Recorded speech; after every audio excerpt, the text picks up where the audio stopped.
Hi there, and in this video I just wanted to take you through some of the tips and tricks around making slides for your presentation. So firstly, a few basic principles. Use a template so that you've got a consistent look and feel throughout your presentation. So you've noticed through this course that we've got the same look and feel throughout. You've got the title, at the top of the screen, the red bar, the logo in the bottom right hand corner, etc. And that's consistent on all the slides, so it just looks more kind of homogeneous as you're going through the presentation.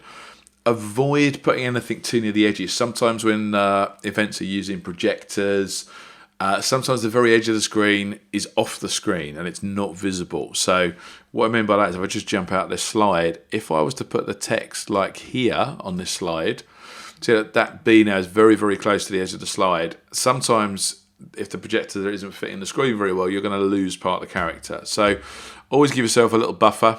So you've got a little bit of space like this. So even if the projector is spilling over a little bit, you've got a little bit of scope to cope with that. Easy to read colours. So generally white backgrounds with black text is obviously easy to read, stands out really well. Inverse as well, a very dark colour with a light colour, so black background with a white on. But be careful about using too much colour and colours that are close to other colours, because again, often colours don't work very well. And a light blue and a dark blue, for example, can be really, really hard to read depending on the strength of the projectors. Build slides step by step. You're kind of seeing this now, yeah? So to see this slide, as I've spoken about each bullet point, each item has actually appeared. And this is really good because if you just put a slide up with all the bullet points on, bam, bam, bam, bam, bam, people just read ahead. And they're not focusing on what you're talking about, but they're reading ahead. So to do that is really easy. If we just jump out in here, what I've done is I've just highlighted this little list of bullet points, and I've got, I'm using Keynote here, but it's similar in PowerPoint. There's an Animate tab, and I've said Delivery, and I've set here by bullet. So that just means it's going to build one thing at a time as I click the mouse. So if I just go back and press play on here again, here you go. So as I click each click of the mouse, because I've set up animate by bullet, what that means is it'll just animate each one by one, like this. Okay, and the last part on there is the fairy dust, the videos and the audio, and it's a good idea to embed some videos and audio in your presentation as well. So it's not just bullet points on slides, it's not just text, but actually it's a little bit more interesting. And we'll look at a couple of examples of that coming up. Okay, so there's a setting for the build-in, which is what you're seeing here. So each thing is appearing. I generally use appear is one option, or scale, or fly in. There are some kind of crazy effects. So if I just click on this little list here, over on the right here, I click on change, and for example, you can have things like this. So, and you can have the duration. So let's just make that a little bit longer. So now, as I build each point, it's going to like appear in flames like this. This sort of stuff is seen as a little bit gimmicky, and you rarely see a professional speaker doing it. They might just use it on a special offer, special price today, and then they might use this to have like the old price, and then the old price burns up and there's a discounted price below. So that's the animation styles. You can also fine-tune the order if you want to change the order of things on a slide. I'm just going to get rid of this flame before I forget. So I'll change that back to appear. And then straight away, that's just going to build those one by one nicely. But whichever program you use, look at the different effects. So with Keynote, this is all done under the Animate tab over here. So you've got the Format tab and the Animate tab. So I'm on Animate here. And then you specify with each thing the build-in, which is how it arrives on the screen. And you can also specify build out, and you can do actions where you move things around. But each tool's got its own tutorials. I'm not going to be a PowerPoint or a Keynote tutorial here. I'm just making you aware of what the features are that you can use. On a PC, on PowerPoint, similar thing is possible. See, we've still got the flames on here. So don't choose too bold an effect. And they call it entrance effects, and you can click on reorder to change the ordering. So very, very similar to PowerPoint, to Keynote, sorry. So have a look if you're PC, go through some PowerPoint tutorials. If you're a Mac, go through some Keynote tutorials. Okay.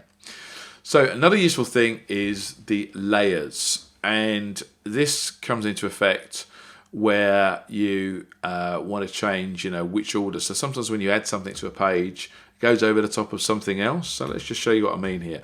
So here's a slide, and I've got two items. I've got a box and I've got some text.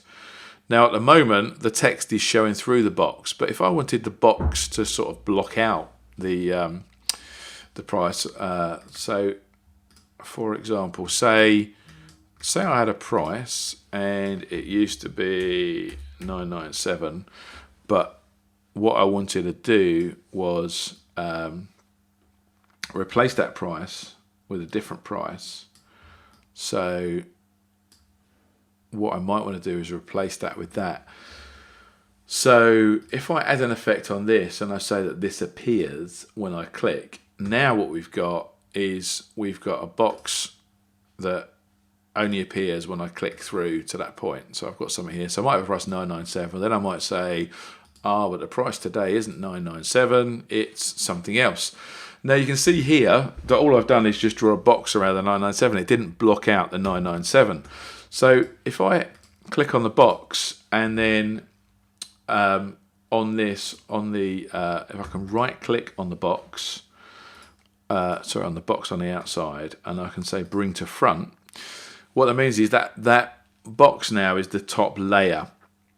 So when we get to that click that's going to reveal the box is now going to obliterate the 997 rather than the 997 showing through. Then what I might want to do is have a new price and say, actually, it's not 997, it's 497. And that 497 is what's going to appear in its place, like so. I'm going to add an effect on that, and I'm going to make that appear with some flames or something, or some fireworks, let's say. There you go. So 497 I want to appear. And if I look at the build order, what I can say is that I want this 497 price to appear with the rectangle at the same time. So the rectangle is going to appear, it's going to block out the old price, and then the 497 is going to appear. So let's just see that in action. So here it is, I've got some bullet points about this thing. It's 997, it's 997, blah, blah, blah, blah, blah. But today, it's not 997, it is 497. So you can see I've kind of used that kind of bring to front to set the layers. So the top layer is the 497, the layer behind that is the box, the layer behind that is the 997. So as I've revealed those other things, it's replaced what's on screen. So you get the idea of how you can do kind of price reveals and that kind of stuff using layers. Okay, whenever you add a video to a slide, and it's a great idea to add videos to slides, but always set them to play on click, which is the default. And what that means is when you get to a slide with a video on like this one, the video is there, you've got a caption there, but it won't actually start playing until you press the clicks. And I'm going to click the button, and you see now the video starts playing. So that's really good because it gives you a chance to give the sound guy at the event a cue, because sometimes they won't leave the fader up on the laptop feed. You can say something like from stage, I'm going to play you a short video now, and that's the opportunity for them to prick their ears up and be ready to turn the fader up so you can hear what the slide is all about. So that's adding videos.